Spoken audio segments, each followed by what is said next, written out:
madaxweyne Muuse Biixi Cabdi ayaa shalayto si rasmi ah u soo saaray golihiisa wasiirada kadib markii warfidiyeenada ka hor akhriyay afayeenka madaxtooyada Somaliland. dadweynaha kala duwan ee ku dhaqan gobolkani Awdal gaar ahaan magaalada Boorama ayaa aragtiyo kala duwan ka bixiyay arrintaasi iyagoo hambaliye guud iyo mid gaarba u diray madaxweyne Muuse Biixi Cabdi sidoo kalena waxay hambaliye gaar ah u direen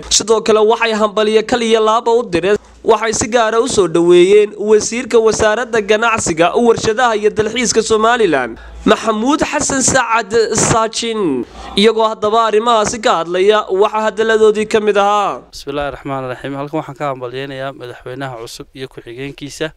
Muuse Biixi Cabdi Cabdiraxmaan Ismaaciil Saylici iyo golihiisa wasiirada ayaan aad u hambalyeeynaa wasiirka cusub ee wasaaradda ganacsiga iyo warshadaha iyo dalxiiska Saajin Maxamed Saacad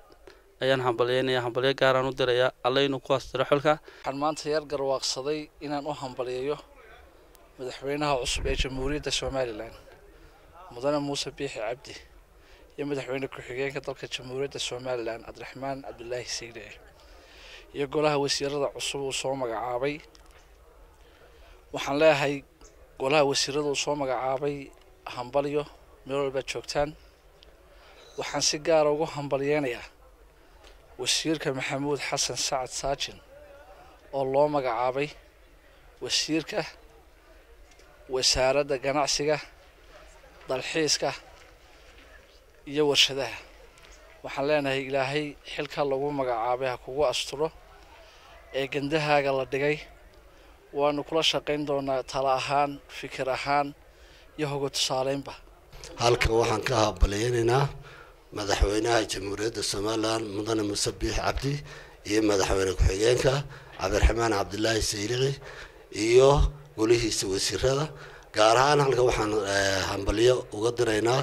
wasiirka ganacsiga iyo dalxiiska iyo warshadaha Maxamuud Xasan Saacad waxaan leenahay hambalyo waxaan halkan ka hambalyeynayaa madaxweynaha Jamhuuriyadda Somaliland mudane Muuse Biixi Cabdi iyo madaxweyne ku-xigeenkiisa golaha wasiirada cusub ay soo dhiseen oo u badan wajiyo cusub oo markaa dad badan oo khibrad leh ay ka muuqdaan waxaan si gaar ah u hambalyeynayaa wasiirada gobolka ka soo jeeday saddexda wasiir si gaar ah waxaan halkan ugu hambalyeynayaa wasiirka wasaaradda ganacsiga warshadaha dalxiiska mudane Maxamuud Xasan Saacad Saajin oo ah nin rugcadaaya muddo badan ku soo dhex jiray maxay heedeenay khibrad badan oo leh shaqada ahna nin shaqada ku fiican inuu shaqeeyana kartida u leh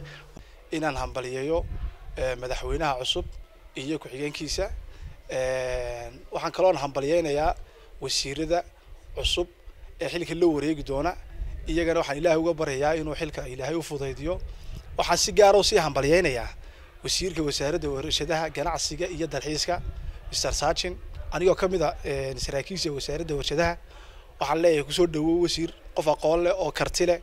oo way araga oo u baahnayd wasaaradani isku soo wada duubo dadka ku dhaqan gobolada kala duwan ee Somaliland ayaa aragtiyo kala duwan ka bixiyay arrintaas